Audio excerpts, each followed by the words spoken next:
পাগল অবস্থা। সবাই মিলে এখন আনন্দ করছি, জল খাবার খাওয়া হলো, সবাই এখন সবাই ফ্রেশ হয়ে সামনে যোগ দেবে।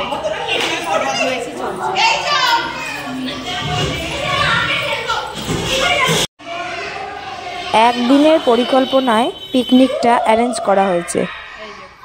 পিকনিকটা হচ্ছে আমার এক বান্ধবী পূজার বাড়িতে। বাচ্চাদের নিয়ে স্কুল থেকে সোজা পূজার বাড়িতে চলে এসেছি। যদিও আমি আজকে ছেলেকে স্কুলে নিয়ে যাইনি, বাকি সবাই আজকে স্কুলে গিয়েছিল। বাচ্চারা সবাই স্কুল ড্রেস পরে আছে। এবার একে একে সব বাচ্চাদের ফ্রেশ করানো হচ্ছে।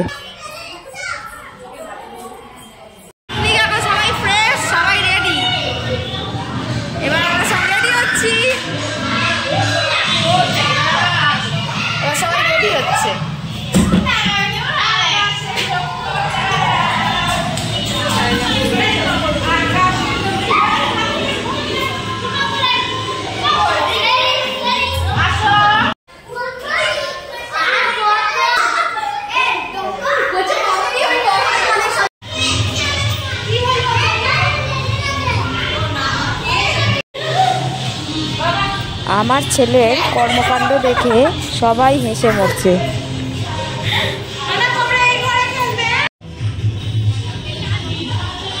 শীতকাল মানেই পিকনিক, আর শীতকাল মানেই ছাদের মিষ্টি রোদ।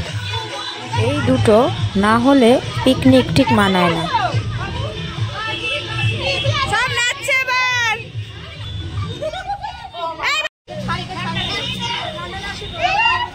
এখন সবাই ছাদে আড্ডা দিচ্ছে, ছাদে আড্ডা হচ্ছে। এখন হই হই হচ্ছে, বড়রা গল্প করছে আর ছোটরা হই হই করছে।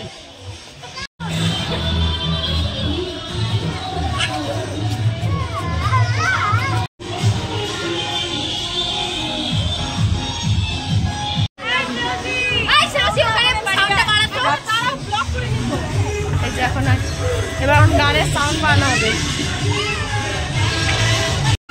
আড্ডা মারা হচ্ছে।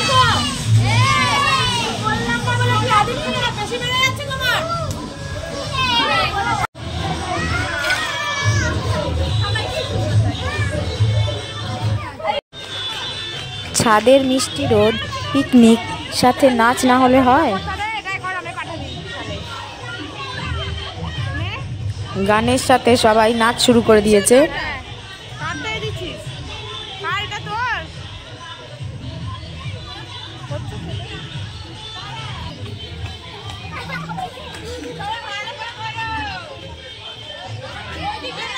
আমার ছেলে তার প্রীতির সাথে নাচ করছে।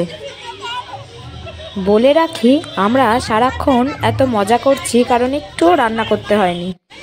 আমরা পৌঁছাবার আগেই পূজা সমস্ত রান্না করে রেখেছে। এই যে খাবার, এখানে আমাদের বিরিয়ানি হয়েছে, আর এখানে হচ্ছে মাংস। এবার সবাই যে যার খেতে বসছি। তোর ছেলেকে খেতে দিয়ে দিয়েছি। হ্যাঁ হ্যাঁ, এই যে খাওয়া দাওয়া চলছে। সবাই মিলে ছানাদের নিয়ে খেতে বসেছি। যাদের ছানাদের আগে খাওয়া হয়ে গেছে তারা এখন নিজেরা খাচ্ছে।